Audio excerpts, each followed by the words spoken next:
Hi my name is PK and welcome to இயற்கை மொழி. இன்றைக்கி நம்ம ஒரு அறுவடை வீடியோ பார்த்துடலாம். அந்த அறுவடையை இந்த கத்திரிக்காயிலேருந்து ஆரம்பிக்கலாம். நீங்கள் பார்க்குற கத்திரிக்காய் வந்து பர்பிள் நீட்டமான கத்திரிக்காய். கத்திரிக்காய்ன்றது ஒரு ஆல் சீசனல் க்ராப் அண்ட் இதில் வெரைட்டின்றது நிறைய வெரைட்டி இருக்குது. நீங்கள் ட்ரை பண்ணுறப்போ ஜஸ்ட் ஒரே ஒரு வெரைட்டி இல்லாமல் ஒரு 2-3 வெரைட்டி ஒரே நேரத்தில் ட்ரை பண்ணுங்கள். அப்போ தான் உங்களுக்கு அந்த டேஸ்ட் டிஃப்ரென்ஸ்லேருந்து அதோட வளர்ப்புலேருந்து எல்லாமே ரொம்ப ஈஸியாக உங்களுக்கு புரியும். அடுத்து வந்து நம்ம இப்போ வெண்டைக்காய் அறுவடை பண்ணிடலாம். இந்த வெண்டைக்காய்ன்றது ஒரு நார்மலான ஒரு வெண்டைக்காய் தான். இதுக்கு இந்த ஸ்பெஷல் வெரைட்டிலாம் கிடையாது.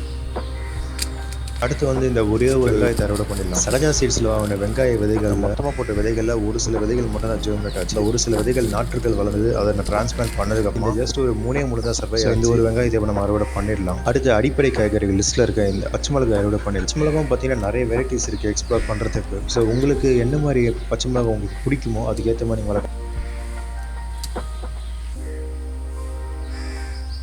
அண்ட் இது இன்னொரு வெரைட்டி ஆஃப் பச்சை மிளகாய். அடுத்து ஒரே ஒரு முள்ளங்கி இருக்குது, இதையும் நம்ம அறுவடை பண்ணிடலாம். இந்த முள்ளங்கி எப்படி வளர்க்குறதுன்னு ஒரு டீட்டெயில் வீடியோ நான் சேனலில் போஸ்ட் பண்ணியிருக்கேன். ஏன்னா முள்ளங்கின்றது கார்டனர்ஸ்க்கு ஒரு முக்கியமான பயிர். One of the fast growing வெஜிடபிள்ஸில் முள்ளங்கி ஒன்று. அடுத்து இந்த சீசனில் ரொம்பவே திணறிட்டு இருக்க இந்த குடமிளகாய் அறுவடை பண்ணிடலாம். இது குடமிளகாய்க்கு ஒரு உகுர்ந்த சீசன் தானே, ஏன்னு தெரியல, அது ப்ராப்பராக வளரல. இந்த சீட்ஸை வந்து நான் பயோகார்வில் வாங்கியிருக்கேன். அந்த ரீசெண்ட் டைமில் நான் பயோகார் சீட்ஸை பற்றி நிறைய பேர் கம்ப்ளைண்ட் பண்ணிட்டு இருக்காங்க. தெரியல அது என்ன பிரச்சனைன்னு கொஞ்சம் டீட்டெயிலாக பார்த்தா தான் தெரியும். இவ்வளோதான் அதோட வளர்ச்சி, இதுக்கு மேலே அது வளர மாட்டேங்குது. அடுத்து வந்து இந்த பீர்க்கங்காய் அறுவடை பண்ணிடலாம். கொடி வகைகள் பொறுத்த வரைக்கும் நீங்கள் எந்த கொடி வகைகள் வேணால் இப்போ நீங்கள் ட்ரை பண்ணலாம். பீர்க்கங்காய், புடலங்காய், பாகற்காய், அது எல்லாமே இப்போ இந்த ஆடிப்பட்டதில் ரொம்ப நல்லா வளரும். அடுத்து இந்த காராமணி அறுவடை பண்ணிடலாம். இந்த காராமணி வந்து கிட்டத்தட்ட இப்போ நான் இதில் இருக்கிற ஒரு 4வது 5வது அறுவடை. காராமணியும் அதிகமான எண்ணிக்கையில் காய்க்கக்கூடிய ஒரு கொடி வகை தான் இந்த காராமணி.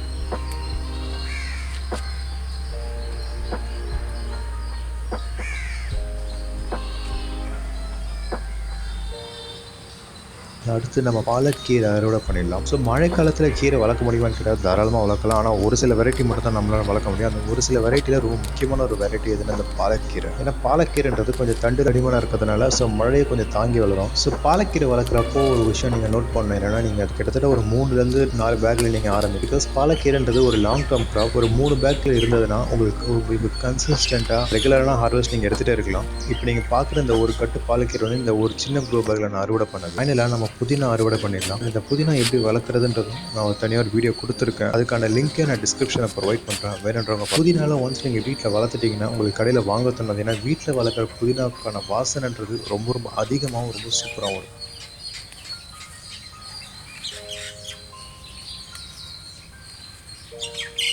அண்ட் இதெல்லாம் தான் இன்றைக்கி நம்ம பண்ண அறுவடை. நம்ம நாளைக்கு இன்னொரு வீடியோவில் பார்க்கலாம். Let's stay connected and create a better environment.